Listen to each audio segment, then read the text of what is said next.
नमस्ते प्रणाम। आप देख रहे हैं बोल बांका लाइव। हमारी उपस्थिति है चांदन प्रखंड के भेलवा गांव में, जो कि यहां पे शिक्षक दिवस के शुभ अवसर पर यहां काफ़ी अतिथि मौजूद हैं।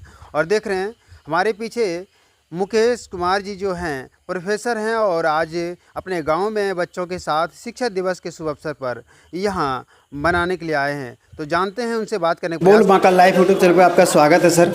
तो बोल बांका लाइव चैनल को बहुत बहुत धन्यवाद।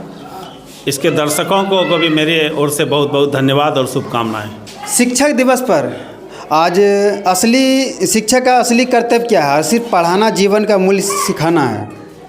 सबसे बड़ी बात है कि हम लोग शिक्षक दिवस आज जो पूरे दुनिया में पूरे भारत में मनाया जा रहा है, 5 सितंबर को डॉक्टर सर्वपल्ली राधाकृष्णन के जन्म जयंती के शुभ अवसर पर। डॉक्टर सर्वपल्ली राधाकृष्णन एक शिक्षक थे और शिक्षक से संघर्ष करके भारत के उपराष्ट्रपति पद को सुशोभित किया।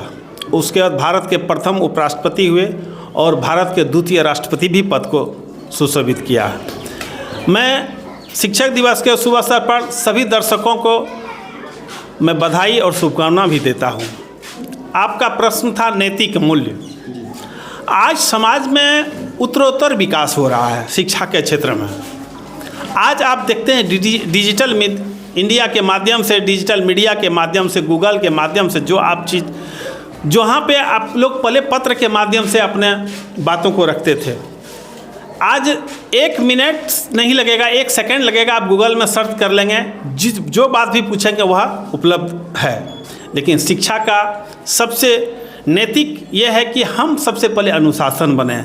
अनुशासन के साथ एक देश के एक सब नागरिक बनने का पहचान दें और सबसे पहले अपने माता पिता और गुरुजनों का सम्मान करें, समाज के बड़े बुजुर्गों का सम्मान करें और समाज के निर्माण में अपनी उत्कृष्ट भूमिका निभावें। आज मुझे पता चला कि आप प्रोफेसर हैं सर।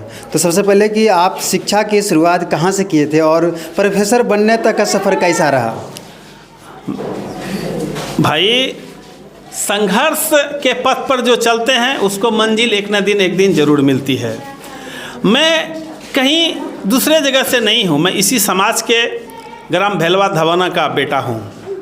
और भेलवा प्राथमिक विद्यालय जिसमें था भेलवा, मध्य विद्यालय भेलवा से बरगाछ के नीचे जिसमें इंफ्रास्ट्रक्चर नहीं था, कुएं के जल से हम लोगों ने प्यास बुझाया है। आज चापाकल हो गया, आज नल जल हो गया, आज देखते हैं कि water purified system Bhelwa school में लग गया। लेकिन मैं 0 से अपने आप को संघर्ष किया। भेलवा स्कूल का छात्र रहा। यहाँ से फिर 6 क्लास तक की पढ़ाई मैं भेलवा में किया हूँ। और यहाँ से फिर मैं RMK हाई स्कूल का विद्यार्थी बना। वहाँ 10 पास किया, मैट्रिक पास किया, फिर इंटर किया, ग्रेजुएशन किया भागलपुर से, PG किया भागलपुर से, PhD किया, नेट किया और पीछे मुड़ के कभी नहीं देखा। एक लालसा था मन में। समाज में सबसे व्यक्ति अगर सम्मानित होता है तो वह शिक्षक होता है। शिक्षक से बड़ा कोई पद इस समाज में नहीं होता है और उसमें हम उच्च शिक्षा में हैं। उच्च शिक्षा में प्रोफेसर से बड़ा कोई पद नहीं होता है। आप प्रधान सचिव, मुख्य सचिव, वो अलग अलग सबका है, लेकिन आप शिक्षा के क्षेत्र में जाइएगा तो प्रोफेसर से बड़ा कोई पद नहीं होता है। तो यह काफ़ी संघर्षशील है और संघर्ष करते रहा और कभी असफलता से घबराया नहीं। सफलता कैसे मिलेगा इसके लिए सदैव प्रयासरत रहा और समाज के सभी लोगों को संदेश देते रहा कि आप आगे बढ़िए, शिक्षा के क्षेत्र में आगे बढ़िए, समाज में अच्छा काम कीजिए और जो है हमारे गुरुजन माता पिता का सदैव सम्मान कीजिए। आज के समय में छात्रों के लिए सबसे बड़ी चुनौती कहाँ से मिलती है? सबसे बड़ी चूंकि कंपटीशन का युग आ गया। आप देश की बढ़ते हुए आबादी, आज जिस समय आप देखे होंगे, आज से 30 साल बैक चले जाइए, 30 साल 35 साल बैक चले जाइए, एक आध गो मैट्रिक इंटर करते थे। लेकिन आज आप देखिएगा कि एक घर में अगर 5 बच्चे पढ़ने वाले हैं तो 5 फर्स्ट क्लास नंबर ला रहे हैं, 60% नंबर ला रहे हैं, 65% नंबर ले रहे हैं। लेकिन उसमें सबसे बेहतर जो नंबर लाएगा, 65% तो सब ले आएंगे, 60% लेंगे, लेकिन 5% से ऊपर जो नंबर लाएंगे सिलेक्शन उसी का होगा। चूँकि कंपटीशन का दौर है और कंपटीशन के दौर में अपने आप को सजग रहना होगा कि कंपटीशन मार्केट में आप देखते होंगे कि 500 बहाली निकलती है, आवेदन कितना पड़ता है? 5 लाख आवेदन पड़ता है। 500 बहाली में 5 लाख आवेदन पड़ता है। आप बात जान सकते हैं कि कितना कंपटीशन होगा, कितना टफ होगा। जब मेरी बहाली हुई थी तो हमारे सब्जेक्ट में 316 पद था। 316 पद था पूरे बिहार लेवल पर। और उसमें से जो आवेदन पड़ा था लगभग मैं आपको बता दूं कि 6,500 से ऊपर का आवेदन पड़ा था। और 6,500 में से 316 पद में से मैं चयन करके आया हूं। तो आप समझ सकते हैं कि कितना संघर्ष करना पड़ा होगा, कितना मेहनत करना पड़ा होगा। आज के दिन छात्रों के लिए आप क्या संदेश देना चाहेंगे सर? छात्रों को संदेश देना चाहते हैं कि पढ़िए, लिखिए और आगे बढ़िए और समाज का सब नागरिक कहलाइए। आप पढ़िए, आपको पढ़ने में कोई कठिनाई हो, कोई परेशानी हो, आज सरकार इतनी सुविधा दे रही है, छात्रवृत्ति दे रही है, पोशाक दे रही है, साइकिल योजना दे रही है।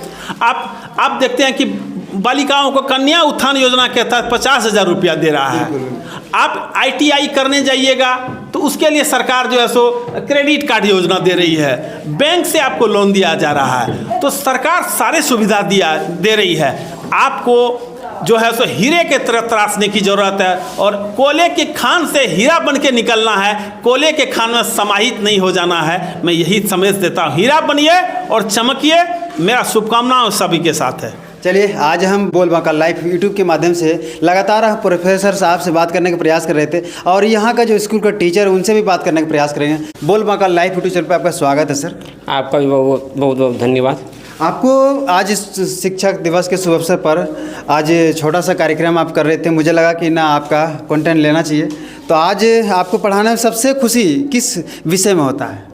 देखिए, हम जिस क्षेत्र से आते हैं, ग्रामीण क्षेत्र से, यहाँ तो सभी विषय पढ़ाने में खुशी होती है। क्योंकि यहाँ से बच्चा को हमको तैयार करना है, किसी एक विषय का नहीं, सभी विषय पढ़ाने में। स्पेशलिस्ट में टीचर हूँ मैथ का, लेकिन सभी विषय को लेकर चलता हूँ।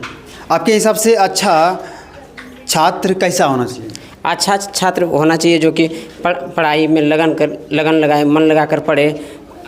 सब मतलब वो अच्छा छात्र का जो होता है वो आज्ञाकारी होना चाहिए, अनुशासित होना चाहिए। सबसे मेन छात्र जो है अनुशासित होना ही चाहिए। आज स्कूल जो संचालक कर रहे हैं, आज शुरुआत में कब से किए थे सर? हम देखिए, पहले कोचिंग सेंटर चलाते थे 2019 से, उससे पहले सुइया में भी चला चुके हैं। लॉकडाउन लगा 2019 से, यहाँ पे कोचिंग किए। उसके बाद 2023 से रीतिका पब्लिक स्कूल का यहाँ पर खोले और अभी अच्छा चल रहा है। अच्छा रिजल्ट भी हमारे कोचिंग के बच्चे कर रहे हैं।